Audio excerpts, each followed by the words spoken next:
It's fun, man. It's fun. It's fun. It's fun. Yeah. Football, man. Football is fun, man. You get to go out there with my brothers and play some football. Why is this year different than in years past for you? I mean, it's hard. It's super hard to compare the years versus, the ones that you kind of presently in. But just the energy and the overall knowing what kind of work we got to put in to get what we want to get.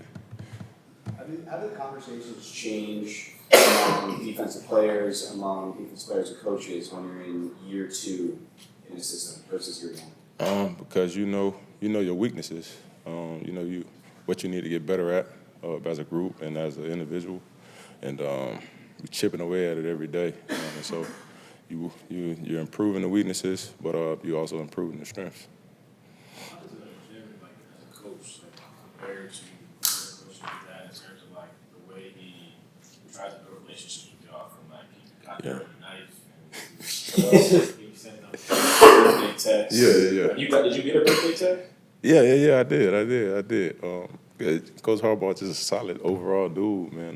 You can tell he's a unique person in his own thought process and how he think about things, and even when he having conversations with you, is uniquely him. It's not a conversation that I have with 5 or 6 other head coaches, and so I think that's what makes him himself.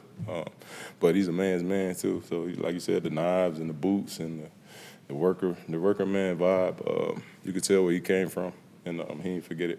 Yeah, and beyond that, is it just those things that make it different? Or is there any other thing that I you mean, think about how he's different from other it's coaches? even hard. It's hard.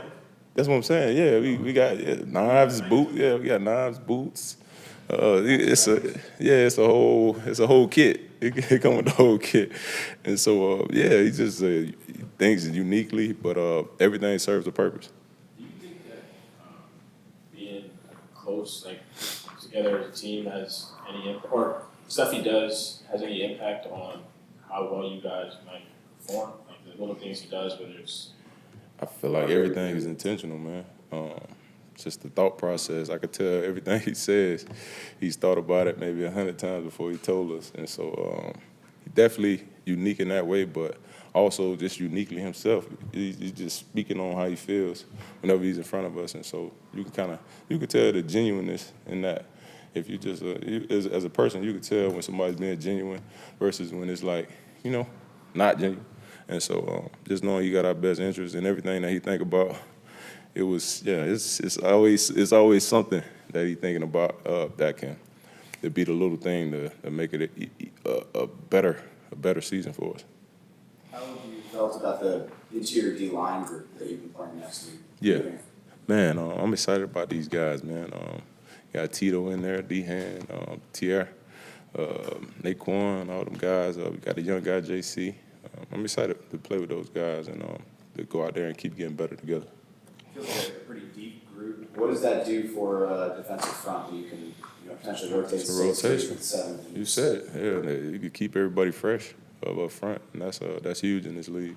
When you got teams that like to go warp tempo and speed up the process, speed up the cadences and all those different things. And so rotating another 4 or 5 guys in, it's always to your advantage.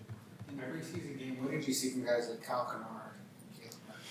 Man, it's the same thing I've been saying in practice. They're getting better every week. Game time, they stepped up huge. Like you said, Kyle and KG, those young guys, even dropped, playing some solid ball. When Tuli first came in, I remember you and Joey would say he was annoying because he kept on trying to be around you guys, trying to feed off of you guys, trying to be a sponge and everything. Yeah. Are you getting that same sense from Kyle, or is he a little bit different? He's a little bit different, right? Tuli kind of started out a little shy too, calling me sir and calling Joey sir and all those different things. But he kind of coming into it on his own. Just got to keep letting him know I'm here to be a soundboard, to bounce ideas, to bounce football talk, or not football talk. If you got some things you're dealing with off the field, I done been through some stuff myself. So just always trying to be encouraging in that way to the young guys. Going back to the interior line, I heard you yesterday mention Jamari a his tape of the game and all that. Yeah. What about him has kind of stood out to you? I guess not only just from the tape, but just as being out there on the field. I like his sense of power. He's a big guy. You wouldn't know he has the feet that he has, the footwork that he has. So he has some finesse to him, which was exciting to see. But just knowing the type of thought process I have, I love when guys can push that pocket, push the middle, and he's one of those guys. You've been around obviously a lot of different teams. How does the depth and the competition for the 53-man with this group right now compare to other teams that you've been a part of? I ain't gonna lie, I never really paid attention to that part of it. You just try to go out there and get better every day. And like I tell, like a guy like Drop and a guy like Kyle and all those different guys, a guy like Caleb Murphy, to just go out and build that trust between you and coach and us.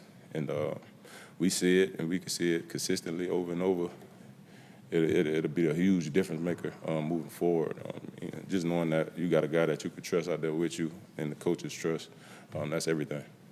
But do you feel like your 2 years in LA, like the way you approach the game? 3. 3, excuse me, sorry. Yeah, it's Been all like good. this, you know, I'm glad I could get you.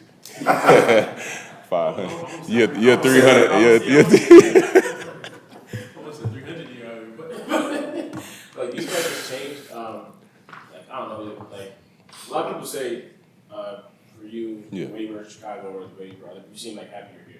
Or you seem. I ain't know. Do you feel that way at all? Or do you, like, Man, I love the game of football, man. Happy or whatever you want to call it. I love playing football. It's what I do. I love to do, and it's what brings me the most joy right now at this point in my life. Like, what's the biggest thing motivating you at this point? Winning the championship, getting to the Super Bowl and winning, and playing memorable football along the way. There's obviously on Friday, Keenan came in and your former teammate came in and worked out and everything. Just what would it mean for you guys I know you're on the defensive side, but what would it mean for you guys to have Keenan back? I mean, Mr. Third Down himself. That's a huge boost for the defense. Just knowing he's gonna be able to extend them drives. Hopefully it's able to work out in our favor in that way. Because Keenan's a special player, but he's a special person, and just knowing the energy he's gonna bring to that room and to the offense, it's gonna be huge. It'll be huge. When you get to this point in camp and you are in the backfield, pass rushing or in the running, do you have any itch to finish those plays? All the time. I kind of hear it from Coach Mike Elson. He's like, get out of the QB cylinder. But yeah, man, it's one end out the other. If it was just me and you talking, but I stay out of the cylinder, especially if 10 in there. I don't get close. Yeah. I don't get close. How much in those situations do you have to talk a little bit to let everyone know, hey, I have sound right now? No, it'll be pretty obvious sometimes, but more times than not, it's still especially when you're going against a guy like Rashawn or Joe. You got to show that last little push if you really was gonna get there. But all in all, you just gotta do what is best for the team, and that's staying away from the quarterback. You're out watching you before practice and you're throwing the ball. Yeah. You throw a couple dimes at it. Oh, you like that? You like that? You ever think about That was cool. playing quarterback? Do you still dream at this Oh age? man, all the time, man. I wish I could take a 3-step drop and throw a slant to one of these guys, the Dre or somebody out there. But it's a dream of mine. Maybe one of these days. I talked to G-Roy a little bit, rub elbows with G-Roy a little bit. Maybe he'll put me in there. Would you like it hit, though? Huh? Would you like it hit? You think I'm gonna get hit? You think I'm gonna get hit? If you're playing quarterback. You gotta be the hammer, not the nail, man. I teach my kids that. Always the hammer, never the nail. Oh, I don't care about that. Speaking of the blind side, Yeah. Rashawn, obviously you've gone up for numerous Yeah, years. yeah, yeah. Became the highest paid Yeah. tackle. Just what did that mean to see? Oh, man. And what makes him a special left tackle in the league? Oh man, he is the best tackle, left tackle in the league to me. I don't see a lot of guys kind of on an island on that backside a lot, and he's one of the rare talents in the league, and I knew he deserved that. And so before the process started and all that, I kept joking with him like, "I'm not touching you, bro. Just stay out of it. I'm not touching you till you get your money, man." And so that's how much respect I have for him, and I'm glad he was able to solidify that for him and his family. And now let's go get some wins.